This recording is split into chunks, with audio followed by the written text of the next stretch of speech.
오늘 이제 우리 공동체 5월은 가정의 달인데 우리가 육적인 가정뿐만 아니라 영적인 가족들과도 함께 더욱더 깊은 교제를 나누는 그런 시간들을 우리가 경험하기 위해서 먼저 하나님 주신 말씀을 좀 받도록 하겠습니다. 우리 하나님께서는 우리에게 화평 가족이라는 영적인 가족을 허락해 주셨습니다. 코로나 때문에 마음껏 만나지 못하고 교제하지 못했는데 이제 풀리는 그런 회복의 때이니까 정말 열심으로 모이시고 또 함께 주 안에서 교제를 나누기를 바랍니다. 어제 우리 안수집사회와 또 우리 건사회가 1일 야유회, 1일 수련회를 가졌는데 그 어느 때보다도 많은 분들이 참여하셔서 정말 영적으로 풍성한 시간들을 가졌던 것 같아요. 저도 함께 처음에 시작할 때 기도하고 또 말씀을 잠깐 나눠드리고 또 하시는 모습들을 보니까 너무나 기쁘더라고요. 홈페이지에 어저께 나왔던 여러 장면들이 좀 같이 사진으로 게시되어 있는데 나중에 한번 보시면 좋겠습니다. 또 안수집사회는 또 특별히 족고로 하나 되는 시간이었습니다. 인근의 큰 식당의 그 운동장을 빌려서 또 족구로 또 하나 되었고, 또한 우리 권사회는 그 전문 레크레이션 강사를 불러서 또 서로 웃고 또 즐기면서 또 식탁의 교제를 나누었던 모습이 있었습니다. 아주 그 모습을 보면서 참 천국이 따로 없구나, 여기가 천국이구나, 이렇게 믿음의 식구들과 함께 웃으며 기뻐하며 안아주며 또 이렇게 즐거워하는 모습을 보니까 여기가 천국이구나라는 생각을 하게 되었습니다. 아마 우리 주님도 너무나 흐뭇하시고 아마 기뻐하셨으리라 저는 믿습니다. 만약에 형제가 있거나 자녀가 있을 때 부모님의 마음을 가장 아프게 할 때가 어떤 때입니까? 바로 서로 맨날 치고받고 싸울 때 부모로서는 이해가 되지 않고, 야, 내가 얘네들 위해서 낳고 길렀는데, 얘네들을 위해서 미역국 먹었는데 맨날 이렇게 싸우냔 말인가 하면서 아마도 마음이 쓰라린 것을 몇 번 경험하셨을 것이라 생각합니다. 불효가 다른 게 아니죠. 자녀들끼리 서로 싸우는 모습이 불효인 것이죠. 하나님에게도 마찬가지입니다. 예수님의 핏값으로 사신 교회 안에서 또 믿음의 공동체 안에서 서로 등을 돌리거나 또 서로 시기와 질투 가운데 또한 서로 안 좋은 감정이 남아있다면 주님은 마음이 너무나 아파하실 것입니다. 그 말은 즉슨 우리가 교회 안에서 주님을 기뻐하는 모습을 어떻게 하면 가질 수 있겠습니까? 서로 더욱더 모이고 서로 사랑하고 서로 격려하고 서로 기뻐하는 모습이 또한 믿음 안에서 하나 되는 모습을 가졌을 때 주님은 기뻐하실 것입니다. 오늘 본문에도 이렇게 선언하고 있죠. 1절 말씀인데 같이 한번 읽어볼까요? 시작. 보라, 형제가 연합하여 동거함이 어찌 그리 선하고 아름다운고. 물론 이 고백은 다윗의 고백이기도 합니다. 언약궤를 들고 성전으로 가는 그 형제들이 또한 그 믿음의 자녀들이 함께함이 너무나 선하고 아름답다라고 다윗의 고백이 이게 성경에 쓰여져 있지만 이건 사실은 하나님이 우리를 바라보면서 하시는 고백과 동일한 말씀이죠. 하나님은 그의 백성들이, 그의 자녀들이 함께 연합해서 또한 동행하는 모습, 또한 아름다운 동행을 이루는 모습을 보면서 흐뭇해 하십니다. 우리도 믿음 안에서 지금까지 코로나 기간이었지만 마음껏 만나지 못했지만 이제는 우리가 믿음으로 하나 되고 또 모이기에 힘쓰고 있는데, 그렇다면 우리의 모임이 더욱더 아름답게 빛나기 위해서 또 아름답게 하나님이 보시기 기뻐하는 모임이 되기 위해서 무엇을 해야 될까? 오늘 본문에서 우리에게 그 아름다운 모임이 되기 위해서, 아름다운 동행이 돼서 무엇을 해야 될지 구체적으로 우리에게 알려주고 있습니다. 한번 볼까요? 2절 말씀인데요. 먼저 2절 말씀 같이 읽겠습니다. 시작. 머리에 있는 보배로운 기름이 수염 곧 아론의 수염에 흘러서 그의 옷깃까지 내림 같고.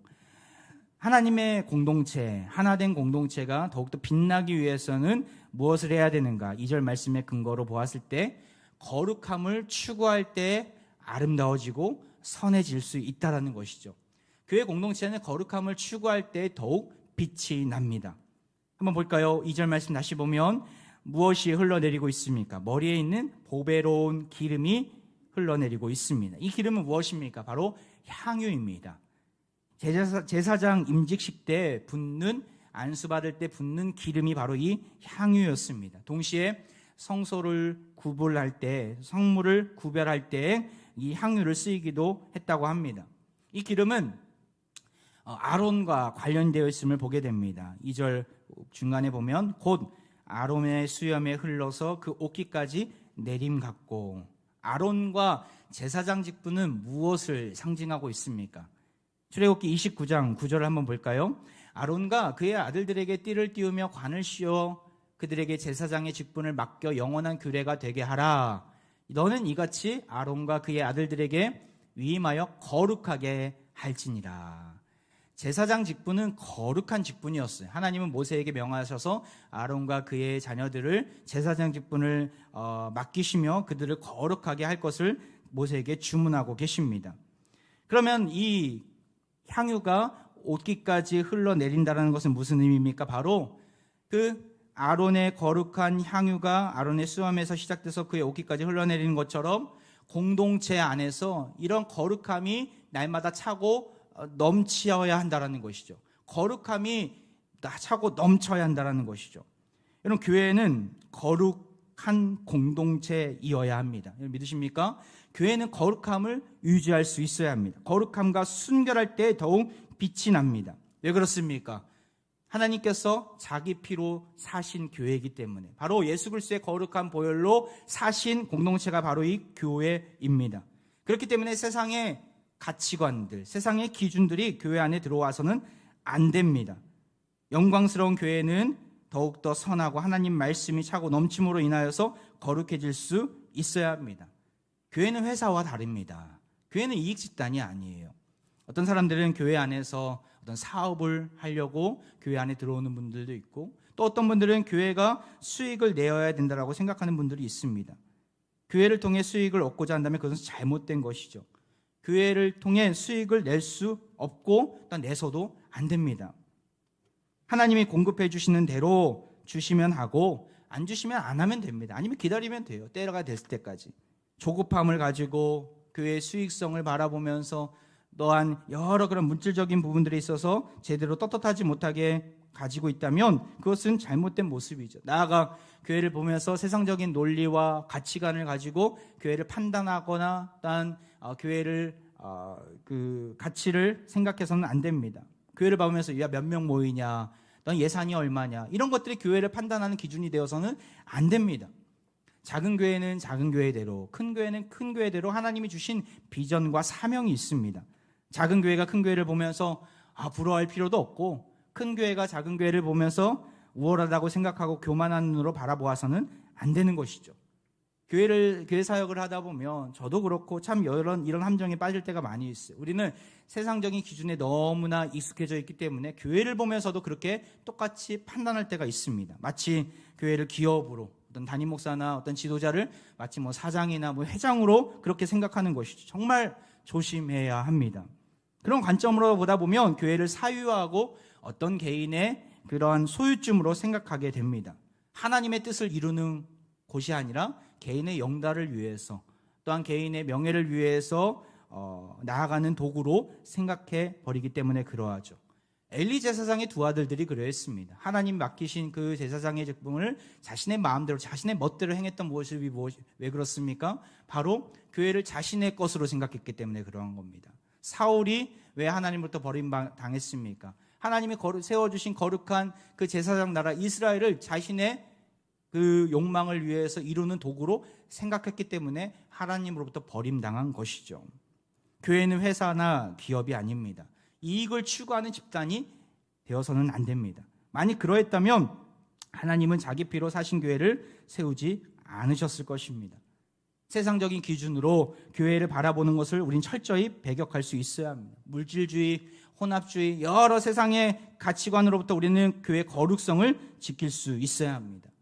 옥하는 목사님이 평신도를 깨운다라는 책을 지으셨는데 그 책에 이런 내용이 있습니다. 종교개혁가들이 무엇을 추구했는가가 나옵니다. 칼빈이나 루터가 당시에 큰 관심을 가진 것은 교회의 순결이라는 과제였다. 다시 말해 어떻게 하면 거짓 교회에서 참 교회를 구별해낼 수 있을까 하는 일이었다. 그 둘 사이의 차이를 성경적으로 명확하게 밝히는 것이 무엇보다 급선무였다. 다음 페이지 보면 그 결과 저 유명한 참교회의 3대 표지가 그들의 교회론에서 중요한 위치를 차지하게 된 것인데, 말씀 선포, 성례전의 집례, 권징의 집행에서 그 순결성을 유지하는 곳이 곧 예수 그리스도의 교회라고 선언하였다. 이것은 우리가 받은 대단한 귀중한 역사적 유산이 아닐 수가 없다. 옥가는 목사님은 그 종교개혁자들이 추구했던 교회의 순결함 그리고 거룩성을 잘 포착을 하셔서 이렇게 기록하신 것이죠. 거룩성, 순결성이 있어야 교회는 교회로서의 그 역할을 충실하게 감당할 수 있습니다. 하나님 보시기에 선하고 아름다운 공동체로 설 수 있는 것이죠. 우리가 교회를 바라보면서 이 순결함을 지닌 교회인지 또한 거룩함을 지니고 있는지를 우리는 늘 우리 자신을 돌아보고 또한 교회를 보면서 공동체를 보면서 아름다운 또한 순결한 거룩한 공동체로 나아갈 수 있도록 우리는 온 힘을 다해야 합니다. 하나님 말씀으로 또 하나님의 비전으로 나아가고 있는지, 세상과 구별되면서 세상의 가치관이 우리 공동체에는 들어와 있지는 않은지 우리는 철저하게 교회를 보고 또 하나님 앞에 기도할 수 있어야 합니다. 에베소서 5장 27절에 이런 말씀이 있어요. 같이 한번 읽어볼까요? 시작. 자기 앞에 영광스러운 교회로 세우사 티나 주름 잡힌 것이나 이런 것들이 없이 거룩하고 흠이 없게 하려 하십니다. 하나님은 영광스러운 교회를 세우시면서 흠이 없고 또한 거룩한 공동체로 설 수 있도록 온 힘을 다하셨습니다. 우리 또한 교회가 순결하고 거룩한 공동체가 될 수 있도록 온 힘을 다해야 합니다. 담임 목사 혼자서 할 수 있는 일은 아니에요. 우리 공동체의 모든 어린아이부터 시니어 이르기까지 정말 우리 공동체가 이 세상으로부터 구별되고 하나님 앞에 선택받은 공동체로서 아름답게 세워나가야 하는 것이죠. 교회를 위해 함께 기도하고 또한 교육과 훈련을 통해서 또 말씀과 또한 하나님의 음성에 귀를 기울이는 그 모습들, 또한 우리가 함께 예배하고 또 소그룹이나 여러 가지 그런 부서 사역들에 있어서 온 힘을 다하는 모습들, 이것이 주님 주신 사명을 다하는 모습이고 그러할 때 교회는 더욱더 거룩해지고 순결해질 수 있는 것이죠. 물질적인 부분들도 마찬가지, 투명하고 또한 깨끗한 재정 사용들 집행하는 모습들. 제가 오자마자 했던 일 중에 하나는 우리 공동체에서 재직회나 또 공동회의를 통해서 예결산이 확정이 되고 이것들이 좀 열람이 잘 됐으면 좋겠다. 왜냐하면 재직회나 공동회의에 참여하는 분들은 그렇게 많지 않기 때문에 온 성도들이 또 알아야 될 사항들이 좀 자유롭게 열람할 수 있도록 그래서 홈페이지에 게시를 했었어요. 처음에는 누구나 다 볼 수 있도록 해놨더니만 이단들이나 또 잘못된 생각을 가진 분들이 그것을 가지고 또 장난치는 경우가 있더라고요. 그래서 홈페이지에 등록한, 그러니까 회원가입하고 우리 교회의 교인으로 확인된 분들에게만 또 그것이 열람될 수 있도록 만들어놨습니다. 여러분들이 홈페이지에 로그인을 해서 또한 그 교회의 승인을 받아서 그것을 볼 수 있는 교인이라면 누구든지 언제든지 볼 수 있게 됐습니다. 그래서 지난 2년 동안 우리 교회에서 예산 집행했던 것들 또한 그 결산했던 것들이 다 나와 있어요. 누구나가 다 깨끗한 또한 투명한 좀 재정 사용이 잘 이루어지고 있는가를 볼 수 있도록 한 것이죠. 바람이 있다면 나중에는 정말 우리 공동체의 예산과 또한 이러한 그 결산에 대한 부분들을 외부 회계 단체를 통해서 또 감사를 받을 수 있도록 좀 만들려고 합니다. 시간이 좀 걸리겠지만 조금씩 이제 하려고 합니다. 나아가서 교회가 어떻게 거룩해지고 세상과 구별될 수 있겠습니까? 바로 이단들로부터도 우리는 철저하게 구분될 수 있어야 합니다. 신천지나 하나님의 교회, 구원파, 여러 이단들이 틈타지 못하도록 우리 공동체가 거짓된 사상과 또한 교리에 빠지지 않도록 성도들을 더욱더 교육과 훈련을 통해서 무장시키는 일에 온 힘을 다할 수 있어야 하는 것이죠. 참 감사한 것은 코로나 기간 속에서도 하이브리드로, 때로는 온라인으로만, 때로는 오프라인으로 여러 교육과 훈련을 온 성도들과 함께 계속해서 진행할 수 있어 너무나 감사하고, 지금도 여러 교육과 훈련들이 또한 제자 훈련부터 시작해서 지금도 진행하고 있는데, 정말 이런 시간들을 통해서 우리가 신앙을 다시금 돌아보고 내가 하나님 말씀을 잘 이해하고 있는가 나 자신을 체크하고 또한 거짓된 교리들 잘못된 것들을 우리가 분별할 수 있는 분별력을 기를 수 있는 것이죠. 그렇다고 교회가 폐쇄적으로 개토화돼서 우리 안에만 진리가 있고 또한 우리 안에만 여기만 모여 있다 이런 것이 아니라 새 가족들이 언제든 올 수 있는 열린 공동체가 되어야 합니다. 이것이 세상과 구별된 모습이에요. 세상은 배타적으로 또한 어떤 사람이 공동체를 들어올 때 많은 그 단계를 거쳐야만 합니다. 하지만 교회는 누구나 언제든지 올 수 있고 와서 함께 예배할 수 있고 또 함께 교제할 수 있고 함께 깊은 그 나눔을 할 수 있는 공동체가 되어야 하는 것이죠. 참 감사한 것은 매주마다 또 하나님께서 보내신 우리 새 가족들이 우리 공동체에 오셔서 잘 정착하시고 기쁨을 누리시고 여러 교육과 훈련 또 가정교회를 통해서 든든히 서 나가는 것을 보면서 너무나 감사하고 있습니다. 우리 온 성도들이 이 일에 함께 동참하셔야 합니다. 전도하는 것뿐만 아니라 전도되어진 또한 우리 공동체로 오신 우리 새 가족들을 따스하게 반겨줄 수 있고 또한 우리가 함께 오픈할 수 있고 또한 이들을 열린 분위기 속에서 우리가 함께 대할 수 있어야 하는 것이죠. 이것은 목사 혼자서 감당할 수 있는 일이 아닙니다. 이 모든 것들이 교회가 거룩한 모습들 또한 순결한 모습을 지향할 때 가능한 일입니다. 그 거룩함을 유지할 때 교회는 선하고 아름다운 빛을 낼 수가 있습니다. 나아가서 교회 공동체가 우리가 믿음으로 하나 된 공동체가 더욱더 빛나기 위해서는 어떻게 해야 합니까? 우리 3절 말씀이에요. 우리 같이 한번 읽어볼까요? 3절 시작. 헐몬의 이슬이 시온의 산들에 내림 같도다. 거기서 여호와께서 복을 명하셨나니 곧 영생이로다. 교회 공동체는 주님이 주신 복을 나눌 때 비로소 빛이 나고 선해질 수 있는 것이죠. 이 헐몬의 이슬이 시온 산들에 내렸다라고 성경에 3절에 나와 있는데 헐몬 산은 어떤 산입니까? 바로 레바논과 또한 시리아 그리고 이스라엘의 경계선상에 있는 이스라엘 최북단 지역에 있는 높은 산입니다. 이것은 팔레스타인 최고의 높이의 산인데 약 2850m 해발이 그 높이가 그 정도 된다고 합니다. 여기에는 사진을 잠깐만 보면 만년설이 있어요. 이스라엘에도 백발산이 있습니다. 이 헐몬산에는 스키장이 있다고 합니다. 여러분 이스라엘에 스키장이 있다는 얘기 들어본 적 있으십니까? 있습니다. 지금도 운영을 하고 있습니다. 아주 높고 또한 이곳에 물이 풍족하기 때문에 만년설이 있고 그리고 스키장도 있습니다. 이곳으로부터 물이 흘러나오고 이슬이 생겨나는 것이죠. 이 물과 이슬은 대지를 적시는 모든 식물과 그 생물들에게 생명수를 공급하는 원천이 됩니다. 생명의 젖줄로 쓰이고 있는 것이죠. 이것은 복의 근원을 이야기합니다. 복의 근원. 여기가 복의 근원이다. 이것을 통해 인간을 포함한 모든 생물이 생명을 얻게 됩니다. 헐몬의 이슬이 시온 산들에 내리는 것처럼 하나님은 거룩한 공동체를 세우시고 그 공동체가 복의 근원으로서 복의 통로로서 쓰신다라는 것입니다. 우리 공동체는 이 복을 소유하고 있는 공동체입니다. 어떤 복이에요? 다시 한번 3절 후반절에 보면 여호와께서 복을 명하셨나니 곧 영생이로다. 이 복은 무슨 복입니까? 영원한 생명을 지닌 복이죠. 영생의 복입니다. 하나님은 교회를 통해 무엇을 선포하고 계십니까? 바로 영생을 명령하시고 영생을 나눠주라고 지금 하시는 것입니다. 그 영생의 통로, 복의 통로로 교회를 세우신 것이죠. 우리에게 누가 당신의 인생에 있어서 가장 큰 선물이 무엇입니까? 라고 물어보신다면 여러분들은 무엇을 대답하시겠습니까? 어떤 분들은 나의 자녀들입니다 라고 이야기하시는 분들도 있고 나에게 주신 직업이 나에겐 가장 큰 선물입니다. 어떤 분들은 나에게 주신 건강이 나에게 가장 큰 선물입니다. 뭐 재물도 될 수 있고 뭐 다 하나님이 주신 선물들이에요. 맞습니다.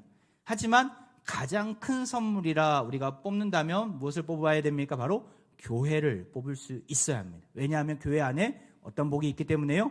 영생의 복이 있기 때문에 영원히 살아가는 생명의 복이 있기 때문에 이 세상에 그 어떤 것도 영생을 말해주는 사람도 없고 영생을 가진 소유한 자들도 없습니다. 오직 예수 그리스도만이 죽음과 사망에서 이겨내시고 부활의 놀라운 승리를 선포하신 분 아닙니까? 그 예수님이 머리가 되신 교회 공동체가 이 땅에서 우리에게 주신 가장 큰 복인 줄 믿으시기 바랍니다. 교회는 영생을 선포하고 나누는 공동체입니다. 그렇게 교회는 이 세상에서 가장 영광스러운 이름이기도 합니다. 앞서 보았던 그 오카는 목사님의 평신도를 깨운다라는 그 책에서 보면 이 칼빈과 루터가 교회의 순수성을, 어떤 거룩함을 이야기했지만 안타깝게도 그거에 대한 부작용이 있었어요. 무엇이냐면 세상과 교회를 멀리 두도록, 거리를 멀리 두도록 하는 것처럼 보이게 했다라는 거예요. 세상으로부터 구별된, 세상으로부터 떠난 공동체가 교회는 맞지만, 거룩히 구별된 거룩한 공동체가 맞지만, 동시에 하나님은 우리를 향해서 세상으로 보내셨어요. 세상으로 보냄받은 공동체가 교회인 것이죠. 세상으로 떠난 공동체에만 머물러 있는 것이 아니라 세상으로 다시 들어가야 하는 것이죠. 어떤 것을 가지고요? 이 영생의 복을 가지고, 복음의 복을 가지고. 이것이 선교적인 사명 아니겠습니까? 복음을 증거하고 이웃사랑의 본을 보이는 모습, 은혜의 통로, 축복의 통로로 교회를 부르셨다는 이 사실. 교회는 이익을 추구하는 단체가 아니라고 말씀드렸어요. 교회는 어떤 단체입니까? 거저 받았으니 거저 주는 공동체가 되어야 합니다. 이것은 제가 말하는 것이 아니라 예수님이 마태복음 10장 8절에 이렇게 말씀하셨어요. 제자 공동체를 향해서 병든 자를 고치며 죽은 자를 살리며 나병 환자를 깨끗하게 하며 귀신을 쫓아내되 너희가 거저 받았으니 거저 주라. 세상을 향해 복을 나눠줄 때 무엇을 대가를 요구하면서 복을 나눠주는 것이 아니라 거저 받았으니 거저 주라 말씀하십니다. 이해타산적으로 생각하며 따져가며 수익성을 고려하며 교회는 존재하는 것이 아닙니다. 그 수익성을 따져가며 존재했다면 우리는 이 자리에 있을 수 없습니다. 왜냐하면 우리는 자격이 없기 때문에. 우리가 영생을 누릴 수 있는 자격이 있습니까? 자격이 있어서 이 자리에 있는 분이 계십니까? 우리가 받은 영생의 복은 은혜로 주어진 것임을 기억하시기 바랍니다. 거저 받았으니 거저 줘야 합니다. 청문회가 요즘 TV에서 자주 나오는데 많은 사람들이 이렇게 탈탈 털리는 모습을 많이 보게 돼요. 근데 이전 정권에도 그랬고 지금도 마찬가지입니다. 사람도 속이기가 힘든데 하나님을 속이려 하는 자들이 계십니까? 하나님을 속인다는 것은 불가능합니다. 사람은 속일 수 있지만 하나님은 속일 수 없습니다. 만약 제가 하나님의 심판대 앞에 서서 하나님께서 저의 죄의 목록을 열거하신다면 저는 머리부터 발끝까지 죄로 꽉 차 있는 사람이기 때문에 한도 끝도 없을 것입니다. 절대로 구원의 복, 영생의 복을 받지 못했을 것입니다. 그런데 그런 자를 이 땅 가운데 택하시고 예수님을 보내셔서 예수님이 제 대신에 죄값을 치르시고 저를 살려주신 것이죠. 우리는 그 놀라운 구원의 은혜를 다 받은 자들 아닙니까? 거저 받았어요. 내가 자격이 있어서 그 죄를 사함받은 것이 아닙니다. 죄인이 우리를 의롭다 여기시고 우리 죄악을 묻지도 따지지도 않으시고 우리를 의인으로 칭하시고 하나님의 자녀로 삼아 주셨습니다. 우리는 그 구원의 은혜를 거저 받은 자들입니다. 그 구원의 은혜뿐만 아니라 하나님은 우리와 동행하시면서 이러한 복도 주세요. 신명기 28장 12절 말씀인데 저는 이 복이 여러분의 인생 가운데 차고 넘치기를 소망하면서 같이 읽어보기를 원합니다. 같이 한번 읽어볼까요? 시작. 여호와께서 너를 위하여 하늘의 아름다운 보고를 여시사 내 땅의 때를 따라 비를 내리시고 내 손으로 하는 모든 일에 복을 주시리니 네가 많은 민족에게 꾸어줄지라도 너는 꾸지 아니할 것이요. 할렐루야. 이 말씀을 붙잡고 나아가시기 바랍니다. 하나님께서 우리에게 복을 주십니다. 어떤 복을 주세요? 내가 많은 민족에게 꾸어줄지라도 너는 꾸지 아니할 것이요. 우리는 이 땅에서 정말 많은 은혜를 받고 누리고 있습니다. 지금도 받고 있고 앞으로도 넘치도록 받을 줄 믿습니다. 근데 우리가 이 놀라운 은혜를 거저 받았어요. 하나님의 은혜로 받았어요. 그런데 그것을 거저 받았는데 그냥 거기에 머물러 있다면 하나님께서는 기뻐하시지 않으실 것입니다. 그 받았으니 그것을 나눠주라 하시는 것이죠. 헐몬의 이슬이 시온산들에게 임하는 것처럼 우리에게 주신 그 놀라운 복을 우리는 나눠주고 베풀고 선포하며 나아갈 수 있어야 합니다. 초대교회 교인들이 그러했어요. 초대교회 교인들은 하나님이 베푸신 그 구원의 은혜를 받고 완전히 180도 다른 인생길을 살게 됩니다. 한번 볼까요? 사도행전 2장 45절 말씀. 또 재산과 소유를 팔아 각 사람의 필요를 따라 나눠주며 서로의 필요가 무엇인지 알았던 것 같아요. 그 필요를 보니까 가만히 있을 수가 없는 거예요. 그래서 나눠주고 베풀고 섬기는 모습들. 이것은 매우 파격적인 행동이었습니다. 당시 그들의 인생길은 식민지 지배하에 있던 자들이었어요. 로마 지배하에 있던 자들이었어요. 식민지 아닙니까? 식민 생활을 하고 있던. 그런데 모두가 힘들게 살아가고 있는 이때에 불평과 불만으로 먹고 살기 바빠서 나몰라라는 것이 아니라 서로에게 필요가 무엇인지를 바라보고 가만히 있는 것이 아니라 그것을 나눠주고 베푸는 자리에 나아간 것이죠. 하나님이 베푸신 그 구원의 은혜가 너무나 크고 귀하니까 가만히 있을 수가 없었던 거예요. 거저 받았으니 거저 주는 인생으로, 아낌없이 나눌 수 있는 인생으로 섰던 것입니다. 그 이유가 무엇입니까? 복음 안에서 한 가족임을 그들은 알고 있었기 때문에. 예전에 가정교회 지도자 세미나 할 때 마지막 시간 질의응답을 받으면서 한 목사님이 그렇게 질문을 하는 것을 저도 들었습니다.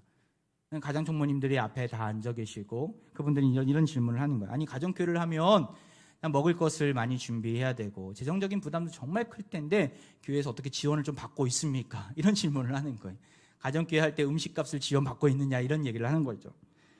또 한 끼에 얼마 정도 드냐, 한 번 모일 때 얼마 정도 드냐, 뭐 이렇게 세밀하게 물어보시더라고요. 뭐 다 이해가 됩니다. 그런데 이제 그 총무님이 그런 얘기를 하시더라고요. 우리 교회 한 총무님이, 목사님은 가족들하고 같이 식사를 할 때 가족들의 반찬값이 아까운 적이 있으십니까? 이렇게 물어보는 거예요. 무슨 말입니까? 가족들하고 식사할 때 물론 반찬 아끼고 난 절약하면서 사야 되겠지만 그것을 아까워하면서 아유, 야, 조금만 먹어, 얼마나 비싼 것인데 하면서 가족들에게 그렇게 반응한 적이 있냐고 물어보는 것이에요. 무슨 말입니까?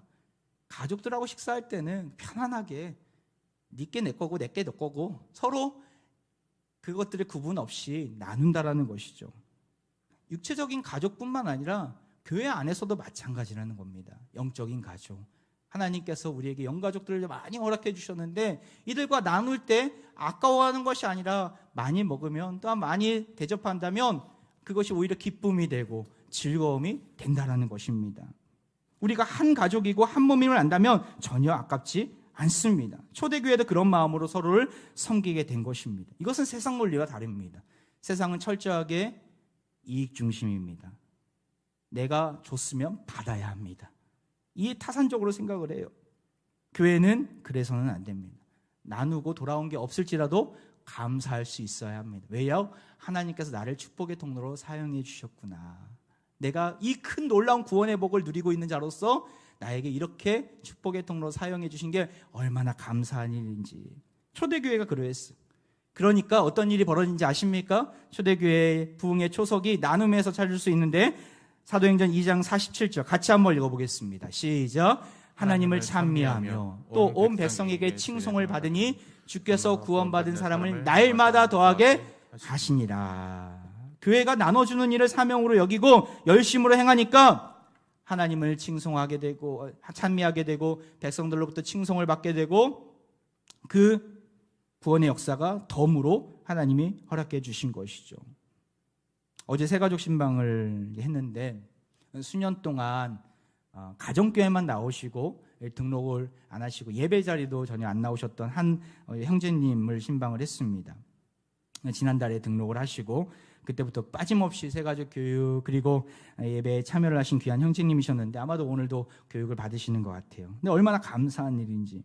근데 그분이 여기까지 올 수 있었던 것은 사랑하는 아내 또한 자녀들이 많이 기도했었고 또 관심과 노력을 또 아끼지 않았기 때문에 그러하고 무엇보다도 가장 총무님이 그 형제님과 늘 함께했고 헌신했고 사랑을 베풀었기 때문에 여기까지 올 수 있었음을 어제 신방 때 느꼈습니다. 교회 출석은 안 하셨지만 가정교회 출석만큼은 열심히 하셨더라고요.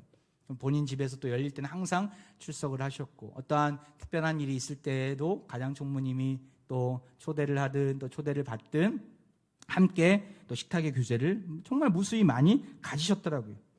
어저께는 열매를 맛보는 자리였는데 제가 부끄럽더라고요. 저는 아무것도 한 일이 없는데.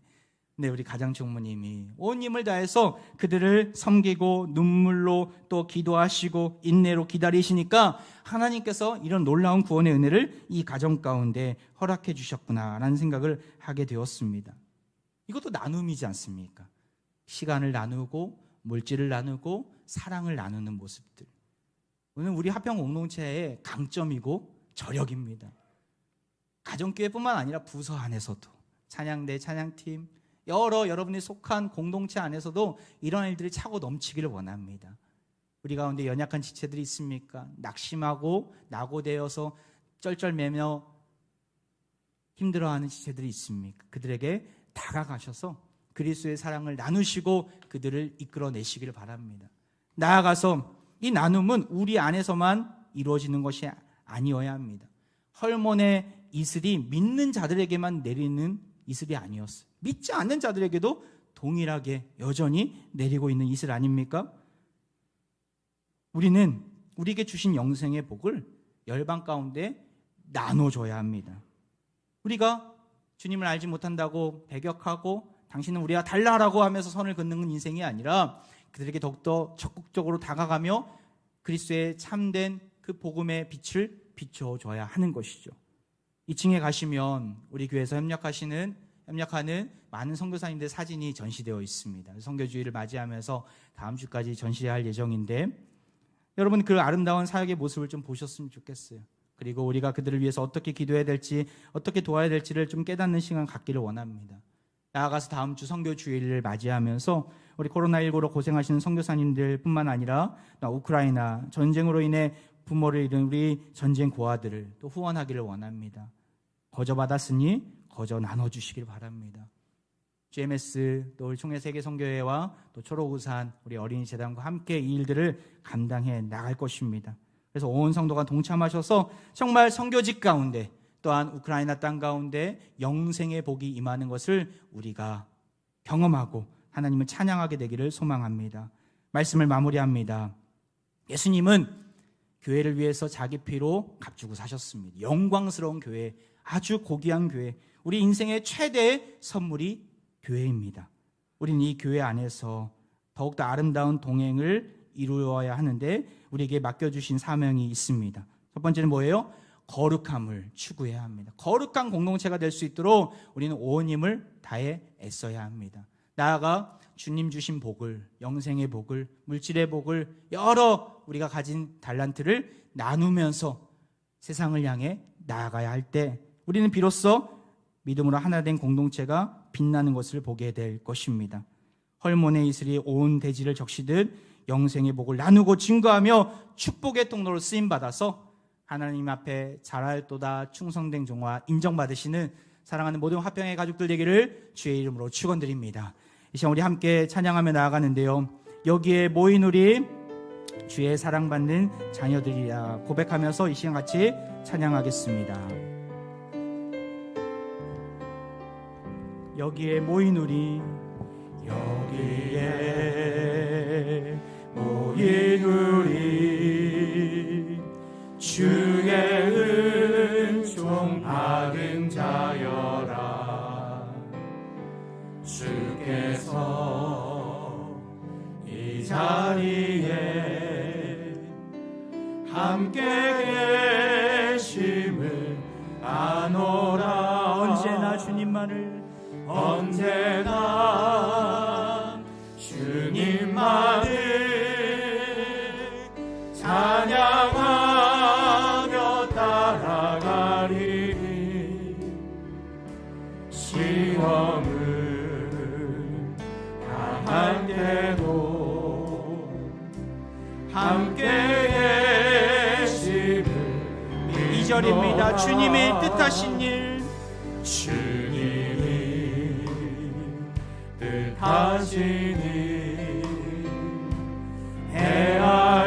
헤아리기 어렵더라도 언제나 주 뜻 안에 내가 있음을 아노라. 사랑의 말씀들이 나를 더욱 새롭게 하니. 때로는 넘어져도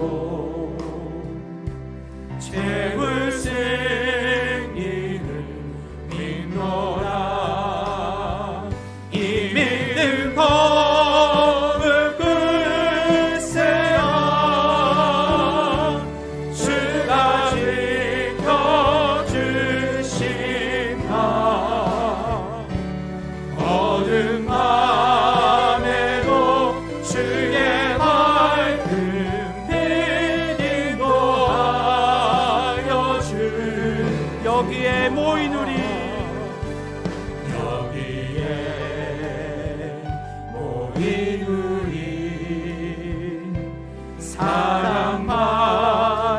모든 주의 자녀라. 주께서 뜻하시니 우리 통해 편지 이 믿음 더욱 굳세라. 이 믿음 더욱 굳세라. 주가 지켜주신다. 어두운 밤에도 주의 밝은 빛 인도하여 주신다. 할렐루야. 만유의 주가 되시는 여호와 하나님의 성호를 찬양합니다. 하나님께서 이 세상에 주신 가장 큰 축복인 교회를 우리에게 허락해 주심에 감사드립니다. 성도 안에서 아름다운 동행을 할 때 우리 하평교회가 더욱 영광스럽고 찬란하고 거룩한 공동체로 쓰임받게 하옵소서. 헐몬의 이슬이 온 대지를 적시듯 영생의 복을 나누고 증거하며 그리스도의 사랑으로 돕고 선포하는 일에 귀히 쓰임받도록 함께하여 주옵소서. 축복의 통로, 구원의 통로로 설 수 있도록 거룩한 연합에 힘쓰는 우리 모두가 되게 하옵소서. 이 시간 몸이 아픈 부위에 자신의 손을 얹고 기도합니다.